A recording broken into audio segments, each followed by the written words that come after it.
नवरात्रों के तुरंत बाद अगर दिखे ये संकेत तो इसका मतलब माता रानी आपसे प्रसन्न है। आपने जो पूजा नवरात्रों में की है, चाहे वो किसी भी तरीके से पूजा की हो, अलग अलग तरीके से नवरात्रों में लोग पूजा करते हैं। कई लोग 9 व्रत धारण करते हैं माता रानी के, तो कई लोग सुबह और शाम माता रानी की केवल पूजा करते हैं, तो कई लोग पहला व्रत करते हैं और अंतिम व्रत धारण करते हैं और माता रानी की पूजा करते हैं। तो कई लोग लौंग बतासा माता रानी को भोग में अर्पित करते हैं, तो कई लोग पंचमेवा माता रानी को अर्पित करते हैं। कई लोग उनके सिद्धपीठ स्थान पर जाते हैं, तो कई लोग घर में भजन कीर्तन करवाते हैं। तो अलग अलग तरीके से माता रानी की सेवा पूजा की जाती है। और नवरात्रों में सनातन धर्म का कोई भी, हिंदू धर्म का कोई भी ऐसा घर नहीं होगा जिस दिन माता रानी की पूजा उनके घर में ना हो, क्योंकि नवरात्रों का जो दिन होता है वो हिंदुओं के लिए, हमारे लिए सबसे बड़ा त्यौहार होता है, सबसे बड़ा दिन होता है, क्योंकि आदिशक्ति माँ जगदम्बा हमारे घरों में वास करती है। नवरात्रों में की गई पूजा का फल आपको तुरंत देखने को मिलता है। जैसे ही नवरात्रे खत्म होते हैं तो कुछ दिन बाद आपको उसके संकेत मिलने शुरू हो जाते हैं कि माता रानी आपसे प्रसन्न है या फिर नहीं है। कुछ लोग ऐसे होते हैं जो नवरात्रों में कुछ ऐसे कार्य को करते हैं जिनकी पाबंदी है, नवरात्रों में वो कार्य नहीं करने चाहिए, जो कि मैंने पिछली वीडियो में आपको बताए हैं। नवरात्रों में बाल नहीं कटाने चाहिए और तामसिक भोजन किसी भी प्रकार से नहीं करना चाहिए। माता पिता का अपमान किसी भी तरीके से आपको नहीं करना चाहिए, बाल नहीं कटाने चाहिए और साथ ही किसी बहन बेटी को गंदी नज़र से नहीं देखना चाहिए, किसी के भी प्रति गंदे विचार आपके मन में नहीं होने चाहिए। तो ये सभी कार्य आपको नहीं करने चाहिए। अगर जिन्होंने ये कार्य किए हैं तो नवरात्रों के तुरंत बाद उनको ये संकेत मिलते हैं कि माता रानी उनसे क्रोधित है।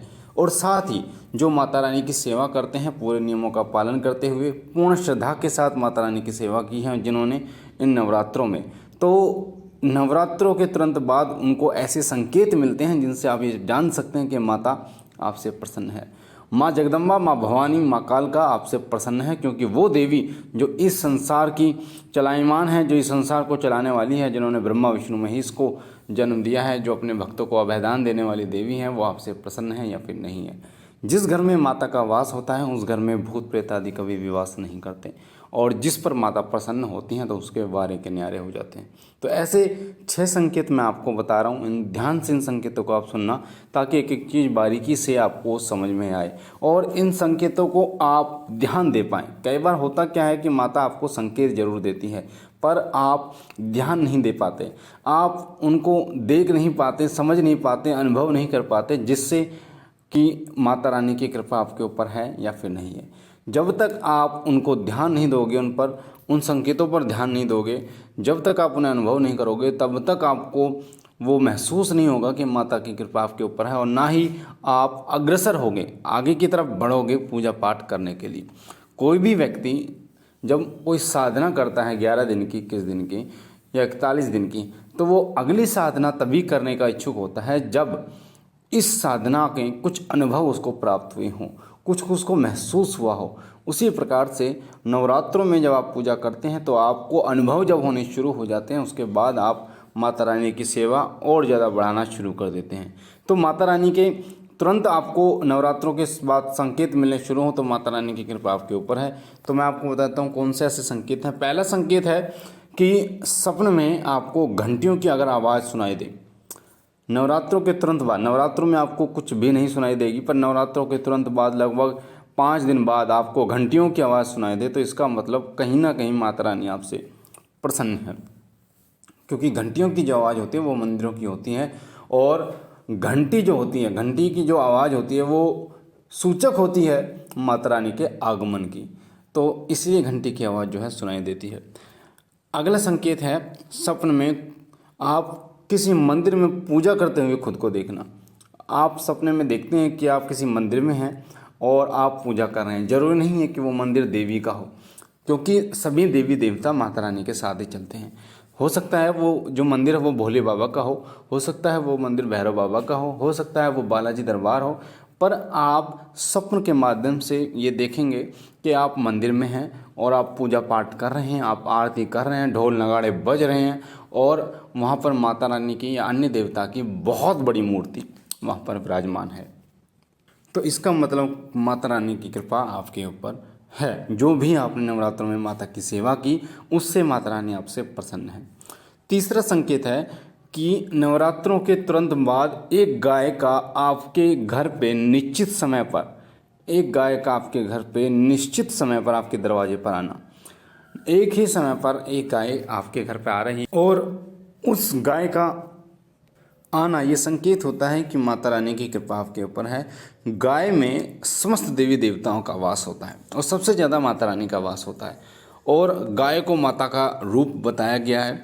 और गाय जब आपके घर में आती है या आपके दरवाजे पर आते हैं तो साक्षात माता रानी आपके घर में आपके दरवाजे पर आती है। तो उस समय पर पूर्ण रूप से पूर्ण श्रद्धा के साथ आपको माता रानी का जो गाय है उसका पूर्ण सेवन पूजन करना चाहिए। आपको उसको जो भोग है वो आपको अर्पण करना चाहिए।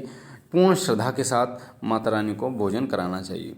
चौथा संकेत होता है कि जब स्वप्न के माध्यम से आपको ऐसा दिखाई दे कि कोई आपको पैसे दे रहा है, कोई आपको पैसे दे रहा है। हो सकता है वो ऐसा व्यक्ति हो जिसको पैसे दिए हों वो आपको दे रहा है, या आपने जिससे पैसे लिए हों वो आपको स्वप्न के माध्यम से दिखाई दे रहा है। हो सकता है आपके परिवार का कोई जन हो सकता है आपके कोई रिश्तेदार हो, आपको सपने में दिखाई दे, या फिर ऐसा भी हो व्यक्ति हो सकता है जो अनजान व्यक्ति हो जिसको आप नहीं जानते हो पर आपको वो पैसे दे रहा है, यानी लक्ष्मी आपको दे रहा है, आपके घर में महालक्ष्मी का वास हो रहा है। तो ये संकेत भी माता रानी के प्रसन्न होने का ही संकेत होता है। और पांचवा जो संकेत होता है वो होता है कि स्वप्न के माध्यम से आप खुद पर माता रानी की सवारी को देखना। आपको ऐसा लगेगा कि यार ये सवारी तो किसी के ऊपर आती नहीं है पर मेरे ऊपर सवारी आ रही है। आपको झूमने को मन करेगा, आपको ऐसा लगेगा कि चारों तरफ भजन गूंज रहे हैं और आपके ऊपर सवारी आ रही है, चौकी लगा रखी है आपने और आप दूसरों के संकटों को काट रहे हैं। ये संकेत भी माता रानी का संकेत होता है।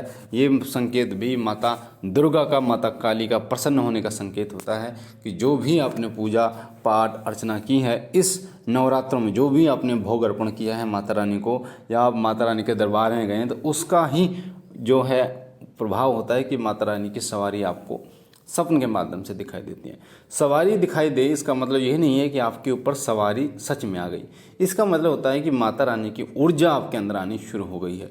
किसी व्यक्ति के ऊपर सवारी जब आती है जब पूर्ण ऊर्जा माता रानी की उसके अंदर आ जाती है, उसी ऊर्जा का प्रभाव होता है कि किसी के ऊपर सवारी आती है माता रानी की। तो अगर आपको भी ऐसा दिखाई दे तो माता रानी की कृपा आपके ऊपर है। और छठा जो अंतिम संकेत होता है माता रानी का वो होता है आप कहीं भी जा रहे हो और एक ऐसी महिला आपको दिखाई दे रही हो जो 16 श्रृंगार किए हुए बहुत सुंदर आपको देखने में लग रही है, पर उसके प्रति आपके मन में माता का भाव उत्पन्न हो रहा है, ना कि कोई और भाव उत्पन्न आपके अंदर हो रहा है। 16 श्रृंगार उन्होंने किया हुआ है और एक अलग सा आकर्षण उसकी तरह आपका हो रहा है और पूर्ण रूप से श्रृंगार के हुए माता का स्वरूप आपको ऐसा लग रहा है कि माता के रूप में साक्षात माता विराजमान है। तो कहीं ना कहीं माता रानी की कृपा आपके ऊपर है। तो ये संकेत अगर आपको नवरात्रों के तुरंत बाद दिखाई दे तो माता रानी की कृपा आपके ऊपर है। आप माता रानी की सेवा उठाइए, 7 दिन की 11 दिन की आप सेवा उठाइए, माता रानी की सेवा पूजा में आप लीन होइए। माता रानी की कृपा आपको मिल रही है और मिलती रहेगी। बाकी मुझे आशा है ये जानकारी आपको पसंद आई होगी। अगर पहली बार हमारे चैनल पर हैं तो आपके सामने वीडियो के नीचे जो लाल कलर का बटन है सब्सक्राइब का, उसे दबा के चैनल को सब्सक्राइब कीजिए। बेल आइकन को दबाइए, घंटे के निशान को, ताकि जो हम जानकारी डालें वो सबसे पहले आपको प्राप्त हो। मैं बाबा भोलेनाथ से विनती करता हूँ कि बाबा कृपा करें, आप पर कृपा करें, आपके घर पर कृपा करें, तमाम खुशियाँ आपकी झोली में डालें। हम मिलते हैं अगली वीडियो में, तब तक के लिए ओम नमः शिवाय, ओम नमः शिवाय, ओम नमः शिवाय।